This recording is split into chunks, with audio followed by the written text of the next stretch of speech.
Bonjour à tous, je m'appelle Benjamin et bienvenue sur Au-delà des frontières, le canal d'expression privilégié de la diaspora. Dans ce podcast, nous donnons la possibilité à différentes personnes vivant à l'étranger afin qu'elles puissent partager leur parcours, raconter leurs expériences, partager quelques anecdotes et également échanger sur différentes thématiques du quotidien de la vie dans la diaspora. Aujourd'hui, nous avons un invité très spécial qui va nous faire découvrir un univers parfois très méconnu, mais qui est tout aussi intéressant. Aujourd'hui, nous allons percer les mystères du secteur du luxe et de la mode.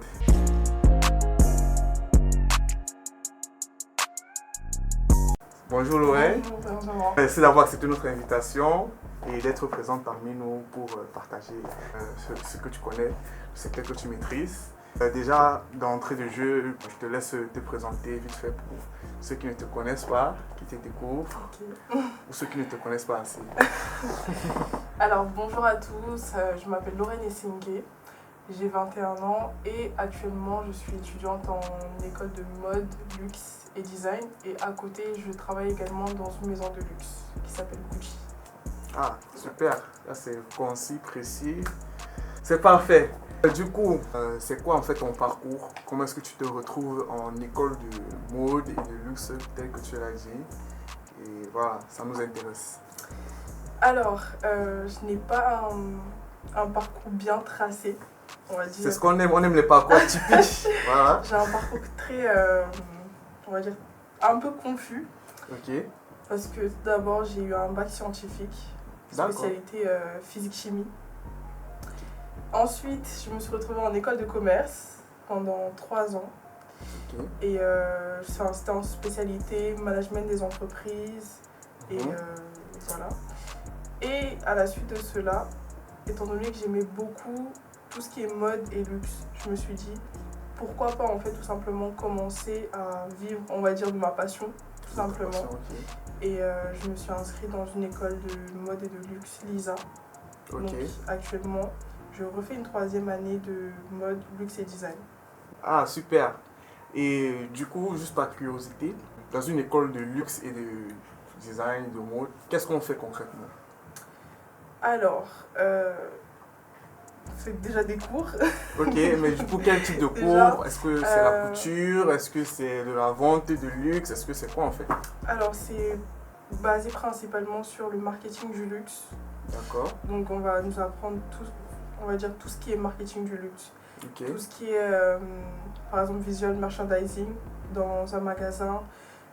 Tout ce qui est vente. Parce que, on va dire, être conseillère en vente, c'est assez compliqué. C'est pas par exemple, enfin en tout cas dans le luxe, ce n'est pas comme à Zara où on va dire, on arrive dans le magasin, si on a une question à poser à une conseillère, bon, elle va nous dire, ah, l'article se trouve de tel côté, de tel côté. C'est vraiment nous apprendre à être conseillère en vente. Parce que dans le luxe, c'est très spécial. Dans le luxe, c'est un peu comme si toi, tu accueilles quelqu'un chez toi. D'accord. Et en fait, tu dois mettre cette personne à l'aise.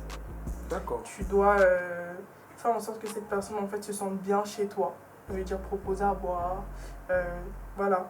Et si le client vient par exemple avec une photo, il dit ah j'ai vu ça sur toi aussi, des trucs comme ça et tout. Mhm. En fait c'est vraiment se préparer à quoi répondre aux clients, quoi faire et comme ça. Donc on a aussi des cours sur ça. D'accord. Au niveau de la mode, ça sera vraiment tout ce qui est préparation Fashion Week, assistance showroom également. On va aussi faire des pop-up stores dans d'autres pays tels que Milan, Ok. Londres et New York aussi. D'accord. Mais on va dire, on fait ça chaque année. Donc, par exemple, cette année, nous, on va le faire à Milan. Le Master 1, ça sera à Londres et Master 2 à New York. D'accord. Donc, voilà. Et au niveau du design, le design, c'est... Je vais pas dire c'est du dessin, mais c'est plus... je vais plus rallier ça à être conseillère de mode, tout simplement. Ok. Ça veut dire en fait styliste. Styliste. Comment savoir habiller des gens, comment... mais c'est vraiment plus technique, Ok. si je peux dire ça comme ça. Ok, donc ce que je comprends bien, c'est que les principaux axes de ta formation, c'est plus dans le marketing du luxe, Oui. au niveau du design et stylisme, comme tu as dit. Et également, tu as mentionné un point, c'est sur la mode. Oui, la Fashion Week. Fashion Week, organiser des événements de mode. C'est ça, si je comprends bien. Ok, et c'est tous ces éléments-là qui constituent ta formation aujourd'hui. Exactement. Ok, d'accord, intéressant. Et du coup, ta formation, c'est une formation de combien de temps? C'est 2 ans, c'est 1 an ou, Alors, c'est 1 an. Ok. Mais en master, j'aurai le choix en fait de me spécialiser, tout simplement. Et comme on en a parlé tout à l'heure, en master, j'aimerais plus faire un échange universitaire. Ok. Donc aller dans un autre pays, ou on va dire un pays où est vraiment centré la mode. D'accord. Ou plus ouvert aussi, parce qu'en France, la mode... On C'est va pas dire trop le monde du luxe est un peu ouvert en France, mais dans les pays anglo-saxons, c'est vraiment plus ouvert. Et aussi, ils acceptent tout le monde, donc tels que Londres, les États-Unis. Et j'aimerais vraiment faire un échange universitaire dans ces pays-là, pour voir aussi comment ça se passe au niveau de la mentalité anglophone. Et on verra bien. Ah, super. Mais du coup, si on peut revenir en fait, comment est-ce que tu entres dans cet univers-là? Tu as parlé de passion. Mais du coup, tu as laissé ton école de commerce, ce que tu faisais, tu as tout plaqué pour te lancer dans la mode, ou comment s'est fait la transition en fait? Alors, comment s'est fait la transition quand j'ai eu mon BTS, parce que j'habitais dans le sud de la France, à Montpellier. Je me suis dit dans un premier temps, Lorraine, qu'est-ce que tu fais? Parce que Montpellier, c'est une très belle ville. C'est une ville étudiante aussi. Il y a beaucoup d'opportunités au niveau commercial, mais pas au niveau de la mode et du luxe. Donc je me suis dit, qu'est-ce que je peux faire dans un premier temps? Je me suis déjà changé de ville, donc venir s'installer à Paris. Je suis venue m'installer à Paris au mois de juin, en mi-juin 2023. Et à la suite de cela, j'ai commencé à travailler à Disneyland Paris en tant qu'hôtesse d'accueil et également dans la restauration. Mais je cherchais toujours en fait des opportunités à côté. C'est-à-dire, je n'attends pas que les opportunités viennent à moi, c'est je me crée des opportunités. Je veux dire, par exemple, je vais essayer de me créer des contacts, essayer d'aller à des événements de mode et tout. Et comme la Fashion Week justement approchait, c'était fin septembre, début octobre, je suis allée sur des sites comme Fashion Job par exemple, où on peut facilement avoir des annonces pour des professionnels de la mode qui recherchent des stagiaires. Ah d'accord, Fashion Job. Oui. Il faut retenir ça, ceux qui veulent être stagiaires. Des professionnels de la mode qui recherchent des stagiaires en tant qu'assistant de showroom ou tout simplement habilleur pendant la Fashion Week.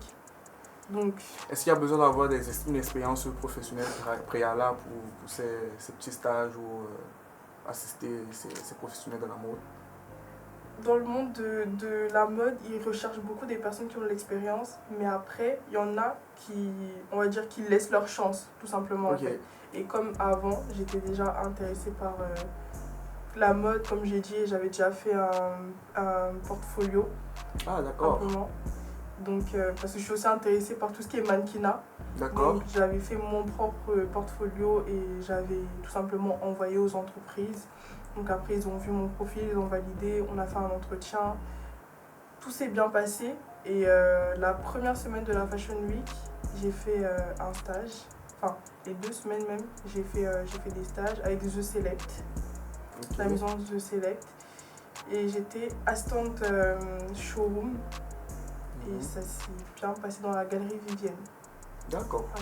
Donc ça s'est super bien passé, j'ai vraiment rencontré beaucoup de personnes, on va dire ça comme ça. Je me suis fait des contacts. Tu t'es fait un réseau? C'est ça, je me suis fait un réseau, j'ai vraiment pu parler à plein de personnes différentes. Et aussi, il faut savoir être sociable. Aussi, ça c'est vraiment un secret. À la base, je ne suis absolument pas quelqu'un de sociable, mais j'ai vraiment dû travailler sur ça pour me dire... Si je veux vraiment avoir des opportunités, si je veux rencontrer des gens, et surtout dans la mode, il faut parler aux gens, il faut aller vers les gens, parce que, on va dire, des personnes qui sont assez connues ne viendront pas vers toi. C'est ça. Parce que c'est la mentalité française, tout simplement. À l'étranger, c'est pas comme ça, mais c'est vraiment la mentalité française. Donc c'est un peu comme ça que ça s'est passé. Et j'ai rencontré beaucoup de personnes. J'ai même été invitée à un défilé. Et c'était vraiment mon premier défilé du coup de la Fashion Week, le défilé de Raoul Mishra. D'accord. Je suis allée et j'ai rencontré, j'ai envie de dire, la star de ma vie. Si on peut dire ça comme ça. Vas-y, dis-nous, c'est qui la star de ta vie? Kelly Rowland. Ok, bon, moi personnellement, je connais pas forcément. C'est une chanteuse américaine. Ah, d'accord. Très très connue. Elle était ici sur Paris? Oui, elle était sur Paris. Et du coup, vous avez pu échanger? Oui, on a fait des photos, on a fait une vidéo. Super ça. On a parlé, je lui ai vraiment Tu ne t'es pas évanouie, j'espère. Je me suis pas évanouie. On va dire au tout début, je perdais mes mots, je perdais littéralement mes mots. Je ne savais pas quoi dire. Donc, je sais parler anglais. Mais en fait, l'émotion. C'est ça, c'est vraiment l'émotion. Je savais vraiment pas quoi dire. J'ai rencontré aussi plein d'agents qui peuvent, on va dire, principalement me placer moi dans des agences de mannequinat. D'accord. Donc on a échangé des contacts comme ça. Et aussi à côté, comme j'étais à la recherche d'une alternance, le directeur de l'agence The Select, justement, où je faisais mon stage, il a des contacts dans le groupe Kering. Le groupe Kering est constitué de Yves Saint Laurent, Gucci, Bottega Veneta. Et il m'a dit, voilà, si tu es à la recherche d'un stage ou d'une alternance et tout, tu m'envoies ton CV après. Et j'envoie, vu que ça s'était bien passé, parce que je m'entendais très bien avec lui. On va dire, j'ai quand même pu me faire un réseau de personnes. Je sais que si j'ai besoin, je sais que je peux appeler telle personne, etc. Et voilà. Et après mon stage actuel, je suis stagiaire chez Gucci.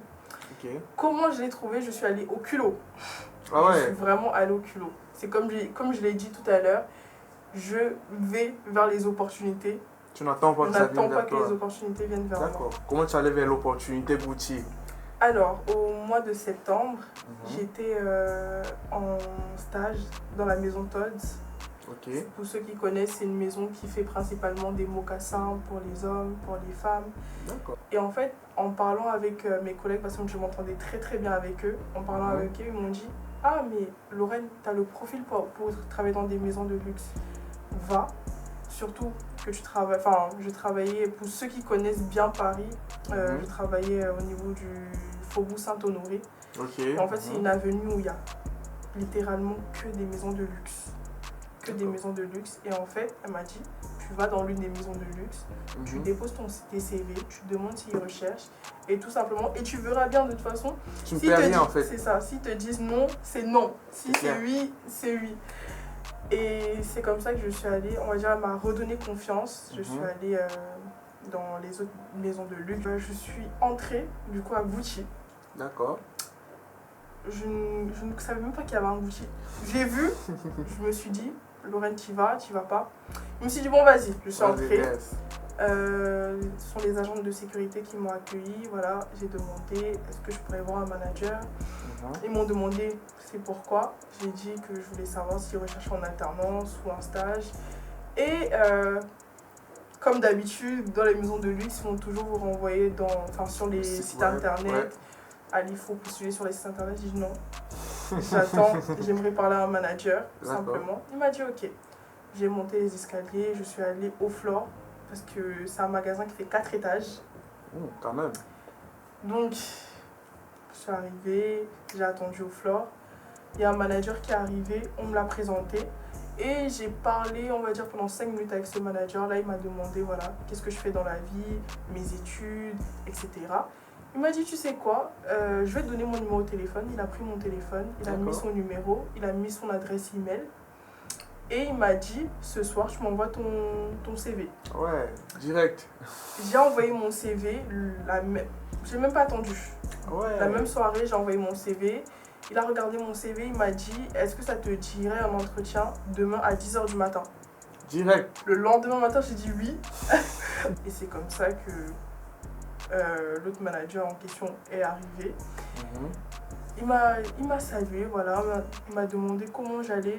On va dire il m'a mis à l'aise. Il m'a mis assez à l'aise et après nous sommes allés dans la partie VIP du magasin. On a fait l'entretien là-bas. Il m'a demandé, voilà, dans un premier temps, de me présenter avec mes expériences et tout, etc. Il m'a dit, t'as quand même beaucoup travaillé dans des entreprises et tout. J'ai dit, oui. Et il m'a dit, ok, c'est une bonne chose et tout, etc. Après, bien évidemment, il m'a posé des questions sur la maison. Ok. Parce que... Est-ce que tu t'étais renseigné Ouh, le même soir. Le même soir. Je crois que j'avais dormi peut-être à 2h du matin comme ça. Pour faire tes recherches et pour tout. Vraiment faire mes recherches sur la maison Gucci, etc. Du coup, il m'a posé des questions sur la maison. Voilà. C'est vraiment, je crachais tout simplement ce que j'avais retenu.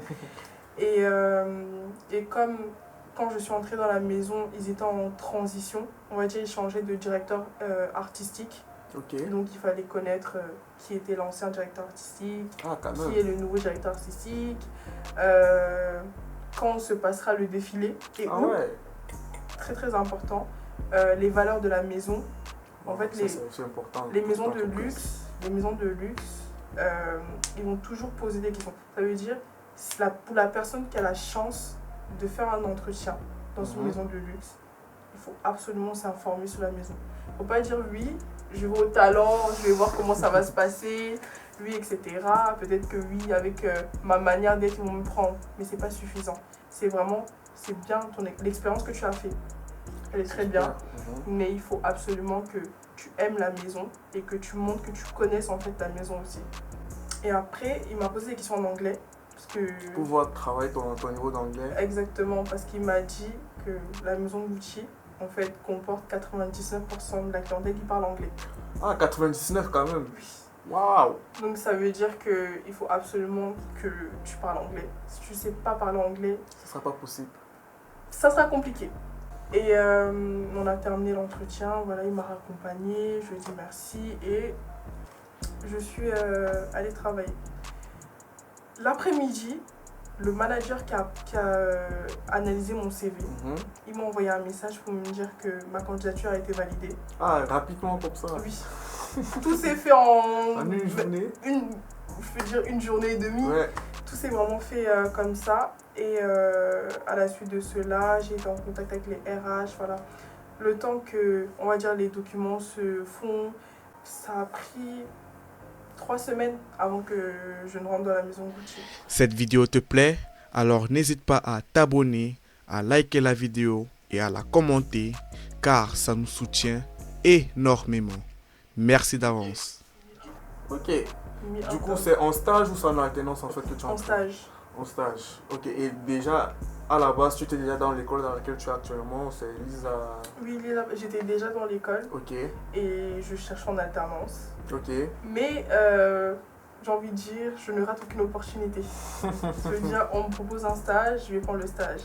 Et à l'issue de ça, en fait, malheureusement, quand j'en ai parlé, on va dire, à l'école, j'ai tout simplement demandé, voilà, est-ce que c'est possible que je puisse faire un stage? Ils m'ont dit que, à moins que je ne paye l'école, tout simplement, il faudrait que je paye l'école et comme ça, je peux tout simplement faire mon stage.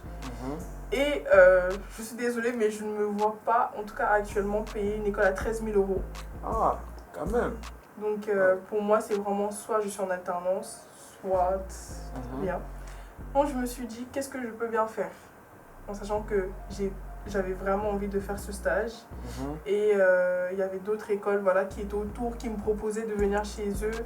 Mais il fallait absolument que je trouve une alternance. Donc je me suis dit, qu'est-ce que je vais faire dans un premier temps? Je vais d'abord laisser l'école de côté, tout simplement. Je vais laisser l'école de côté. Je vais vraiment entrer, voilà, à Gucci. Travailler en tant que... Parce que actuellement, je suis assistante marketing. D'accord. Mais on va dire, je travaille aussi... Enfin, des fois, je suis au siège et des fois aussi, je suis en magasin. Ça veut dire, en fait, il faut avoir les deux expériences. Après, quand je suis au siège, c'est vraiment plus faire des formations sur... en tant qu'assistant de marketing, voir comment ça se passe et tout. Mais on apprend beaucoup plus en magasin. Parce que si tu veux avancer, on va dire, notamment dans le luxe, il faut que tu passes par les magasins. Il faut absolument que tu sois conseiller en vente, que tu vois comment ça se passe. Voilà. Et je me suis dit, je vais faire une rentrée en décalé. Donc je vais faire une entrée en février. Comme ça, j'ai tout mon temps en fait pour chercher une alternance jusqu'en février. D'accord. Et comme ça, je repars dans l'école en février et avec une alternance. Mais du coup, est-ce qu'il y a possibilité de faire une alternance toujours à Gucci une fois que tu as trouvé l'école ou ça, c'est pas possible? Gucci, non, parce qu'ils ne prennent pas en alternance. D'accord. Et après, ce qui est, on va dire, bien ou malheureux dans les maisons de luxe, c'est qu'ils ont leur période en fait, de recrutement des alternants. Ok. Les maisons de luxe recrutent les alternants janvier, février. Passer ce délai? Avril, mai. Ok. Passer ces 2 délais-là, c'est mort. Voilà. À part si vraiment, on va dire, ils n'ont pas encore trouvé d'alternant, ils peuvent août-septembre. Mais à part ça, non. C'est vraiment, quand tu postules, c'est vraiment soit pour janvier, février, soit pour avril, mais pour l'année d'après. D'accord, ça marche. Et moi, j'aurais une autre question sur un autre prisme. Comment est-ce que tes parents, par exemple, ils ont accueilli le fait que tu veuilles te lancer pleinement dans la mode? Est-ce qu'ils ont eu des réticences? Est-ce qu'ils ont été compréhensifs? Ou voilà, comment ça s'est passé? Alors, dans un premier temps, ma mère, elle n'était pas du tout d'accord avec ça. Carrément, elle m'a envoyé même des messages pour me dire qu'elle a regardé des interviews de 1990, 2000, pour me dire que oui, qu'on travaille dans le monde du mannequinat, et de la mode, tout simplement en général. Il peut y arriver plein de choses où on peut m'empoisonner, on peut m'emmener dans la drogue, qu'il faut que je sois attentive, etc. Et en fait, il a fallu que je lui explique vraiment en profondeur comment ça se passe et tout, etc. Et lui dire que voilà, c'est vrai que dans les années 90, ça arrivait. C'est vrai que ça arrivait avec certains mannequins et tout, etc. Mais ça ne veut pas dire que ça se passe comme ça dans toutes les maisons de luxe et qu'à l'heure actuelle, en fait, c'est toujours d'actualité. D'accord. Donc, on va dire, j'ai essayé de lui expliquer ça comme ça et je lui ai aussi fait comprendre que dans tous les cas, si tu n'es pas d'accord avec ça, moi je suis déjà dedans et je me lance tout simplement en fait. Parce que j'ai compris que c'est une bonne chose en fait d'écouter ses parents. Mais à un moment donné, il faut qu'on sache prendre les décisions de nous-mêmes. Ouais, prendre sa vie en main soi-même. Exactement. Il faut qu'on se dise en fait, je vis ma vie pour moi et pas pour quelqu'un d'autre. Après, il faut prendre des décisions intelligentes aussi. C'est ça. C'est un peu ça. Et aujourd'hui, elle est contente que je travaille à Gucci et elle est tout simplement contente. J'ai réussi en tout cas à lui faire changer d'avis. Oui, par rapport à tout ça. Parce que comme j'ai dit, le monde du luxe en fait c'est un monde assez fermé. Tout le monde ne s'y connaît pas. Il faut vraiment en fait travailler dedans. Il faut vraiment s'informer suffisamment pour pouvoir en fait donner un avis dessus. Ok, d'accord.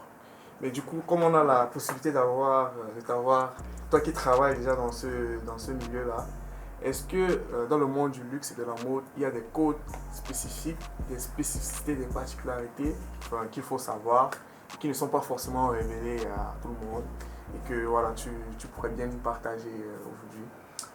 Et en général, il faut toujours avoir une belle apparence. D'accord. Il faut toujours avoir une belle apparence. Ça veut dire, même si tu n'as pas d'expérience, il faut que tu sois beau. On va pas se mentir. Franchement, on va pas se mentir. Il faut que tu sois beau. Il faut que... Voilà, pour nous, par exemple, les filles, quand on travaille, on doit être maquillée. Tout le temps, toujours. Tous les jours. On doit être maquillée tous les jours. Ça veut pas dire que naturellement, on n'est pas belle. Mais c'est juste, en fait, il faut être bien apprêté. Même si tout ne peut pas être parfait, mais en tout cas, physiquement, il faut que tout soit parfait. Il faut que, par exemple, au niveau des ongles, de la manucure, on respecte un certain code. Il faut une certaine couleur de vernis. Ah ouais? Oui. Carrément. Parce qu'on ne peut pas mettre du vert, du fluo. Et ça, c'est peu importe la maison ou... Peu importe la maison. Ah, d'accord. Peu importe la maison. Et justement, dans ta maison de luxe dans laquelle tu es en particulier, est-ce qu'il y a des codes plus spécifiques, comme tu l'as mentionné tout à l'heure? Alors, dans la maison dans laquelle je travaille, pour, on va dire, rester employé dans cette maison, la principale chose, la plus importante, voilà, après le physique, l'apparence, il faut bien s'entendre avec ses collègues. C'est très important. très important. Le travail d'équipe dans la maison Gucci, c'est très très important. Ça fait partie de leurs valeurs? Oui. Ok. Ça fait vraiment partie de leurs valeurs. Chez eux, c'est très très important le travail d'équipe. Très très important le respect. Très très important aussi voilà, de bien faire son travail et de bien représenter la maison, tout simplement. D'aimer la maison. En fait, il faudrait, dans un premier temps, aimer la maison avant même d'aimer son travail. Ce que j'aime le plus dans cette maison, c'est qu'ils acceptent tout le monde en tant qu'employé. Je veux dire, par exemple, dans mes collègues, j'ai des Ivoiriens, j'ai des Camerounais, j'ai des Russes, et il y a des Italiens, des Espagnols, des Anglais, des Brésiliens, des Français. C'est vraiment diversifié. Voilà. Mais est-ce que tu penses que dans notre maison, c'est un peu plus difficile d'avoir ces profils diversifiés là? C'est compliqué. Ah, d'accord. Ce n'est pas impossible, c'est compliqué. Les maisons françaises en fait sont un peu plus strictes que les maisons italiennes parce que Gucci c'est une maison italienne. Donc c'est vraiment une maison qui est ouverte à tout le monde, qui accepte tout le monde, de la diversité. Alors que les maisons françaises sont encore plus dans ce truc-là où on est une maison de luxe, on doit être strict, parce que même au niveau du fonctionnement de l'organisation interne, c'est strict. D'accord, super. Donc, ceux qui veulent travailler dans les maisons de luxe, privilégier Gucci. Les maisons italiennes. Il y a plus les maisons italiennes. Il y a plus Franchement. d'opportunités ou bien de facilité à pouvoir les intégrer. Exactement. Ok. Là, on a parlé des différents codes et j'aimerais savoir, est-ce que dans cet univers de mode et luxe, où l'apparence compte vraiment beaucoup, qui est, voilà, d'apparence, c'est vraiment très bling-bling, mais s'il y a également une facette un peu plus sombre, où il y a vraiment beaucoup plus des difficultés ou bien des dérives, est-ce que tu peux nous en parler à ta connaissance dans cet univers-là? Alors, dans la maison dans laquelle je travaille, je peux dire que la seule dérive qu'on a, c'est vraiment plus la compétition. D'accord. La compétition, je m'explique. Quand on est conseiller en vente dans une maison de boutique, simplement, on a des objectifs à atteindre. Donc, en fonction des objectifs, après j'ai envie de dire les objectifs, c'est vraiment dans toutes les maisons qu'il faut les atteindre. Mais on a des commissions en fait, principalement dans la maison Gucci. Je ne sais pas si ça se passe comme ça dans d'autres maisons, mais on a des commissions en fait dans nos ventes. Ça veut dire si tu atteins tes objectifs, tu as un certain montant qui t'est versé en plus dans ton salaire. Ça peut être 1 000 €, ça peut être 2 000 € en plus de ton salaire. Donc ça dépend. Et ça fait que, vu que beaucoup de conseillers en vente sont un peu stressés par rapport à ça, quand les clients par exemple arrivent, chaque client doit avoir un conseiller. Un client ne doit pas être seul. Donc ça veut dire c'est vraiment un peu la bataille où oui, il faut que j'ai un client, il faut que ceci, il faut que cela.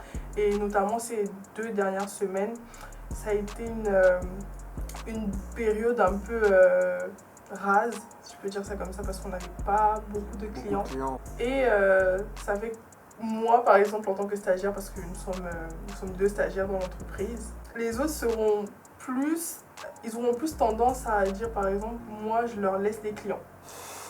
Parce que vu que moi, je suis stagiaire... et ils sont plus anciens et tout. C'est ça, et comme moi, je n'ai pas de commission en fait sur mes ventes. D'accord. Donc ça veut dire que je fasse des ventes, en fait, je n'ai pas l'obligation de faire des ventes, tout simplement. En fait, c'est plus les objectifs dans l'entreprise qui stressent les employés.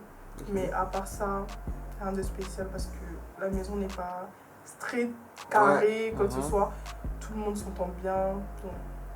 C'est super fun. C'est ça. Surtout, j'ai de très très très bons collègues. Important de le mentionner. Oui. De toute façon, s'ils sont là, s'ils voient la vidéo, qu'ils le mentionnent en commentaire. Et ça fera toujours plaisir.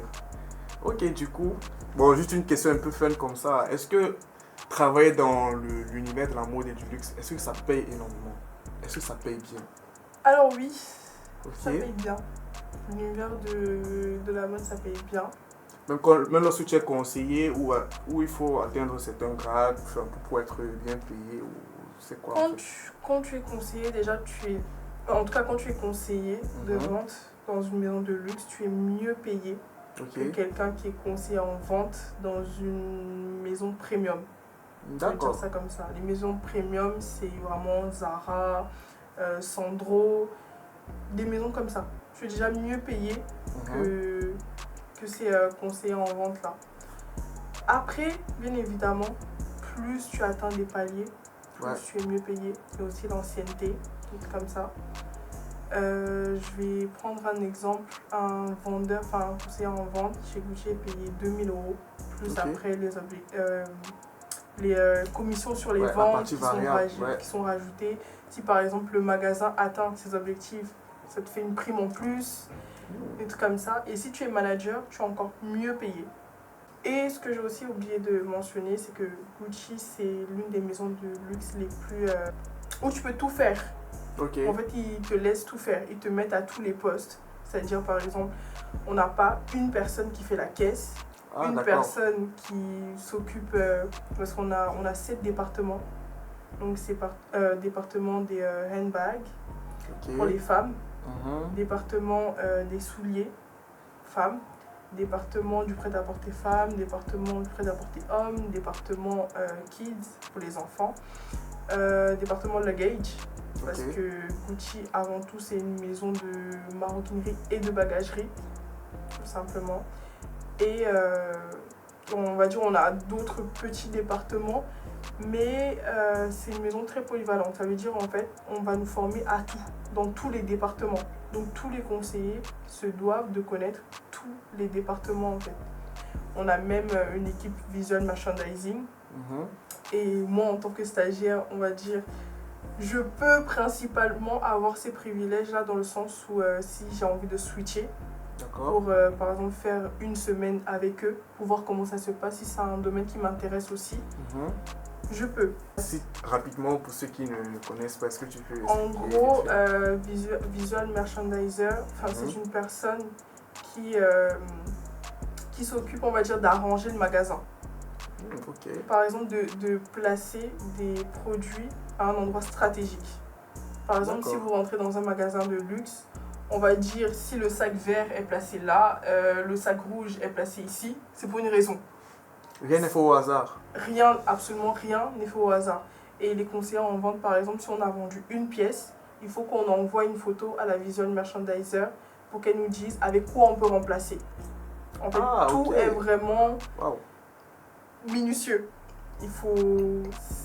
C'est exactement ça. Après, c'est un bon travail parce que principalement, elle s'occupe un peu de tous les magasins Gucci de Paris, où elle va aller arranger le magasin, etc. Elle s'occupe aussi de quelques magasins au Luxembourg. Donc ça veut dire que c'est vraiment la maison Gucci qui paye ses déplacements, qui paye son hôtel, qui paye ses vols, sa nourriture, etc.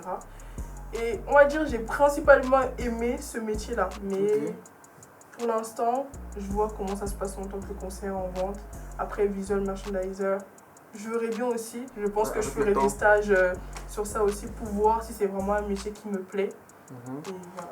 Donc du coup, pour pouvoir accéder à ce type de métier, c'est plus par les stages. Est-ce qu'il y a des formations spécifiques ou bien c'est avec l'expérience en fait? Oui, visual merchandiser, il y a des formations spécifiques, mais c'est à partir du master où on se spécialise vraiment. Ah d'accord. Ok, merci déjà Lorraine pour ton retour. Est-ce que vite fait tu as un conseil que tu peux donner à une personne qui s'intéresse à cet univers-là? En quelques mots, qu'est-ce que tu peux dire pour clôturer cet échange? Notamment ce que je peux dire pour les personnes qui aiment bien la mode et le luxe, c'est dans un premier temps, il faut être courageux. Il faut être courageux, il faut aller chercher les opportunités. Et à un moment donné, il faut vraiment sortir de sa zone de confort tout simplement pour aller vers les gens. Je sais que ce n'est pas facile d'aller vers les gens parce que moi, au début, c'était très très compliqué de le faire. Mais c'est vraiment, il faut aller. C'est un milieu qui n'est pas facile d'accès. Mais une fois que tu es entré, tu peux aller partout. Parce que c'est un milieu, on va dire, tout le monde se connaît. Donc, si tu es entré dans une telle entreprise et que ça s'est très bien passé, que tu veux travailler dans une autre entreprise, forcément, on va appeler de l'autre côté pour demander comment ça s'est passé. Et il faut toujours donner une bonne impression. Voilà. Ok, ça marche. Merci beaucoup pour cet échange, ton temps consacré. Merci à tous ceux qui ont suivi jusqu'ici. N'oubliez pas de vous abonner et de liker, de commenter et de partager si le contenu vous intéresse. Et nous vous disons à la prochaine pour une prochaine vidéo. Merci.